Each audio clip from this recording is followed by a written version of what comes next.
এটা রাস্তা? রাস্তার কি অবস্থা, কোনো মাদারি করে না, কোনো ব্যবস্থা। রাস্তার জন্য দিয়েছে কিছু টাকা, সেই টাকাগুলা গেড়ে নিয়েছে কিছু কাকা, সেই জন্য রাস্তার চেয়ে গাড়া বেশি বাড়া। চিনতে পারছিস?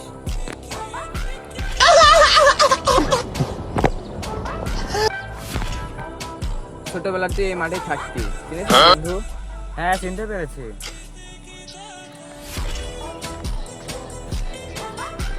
এটা কে রে বাড়া?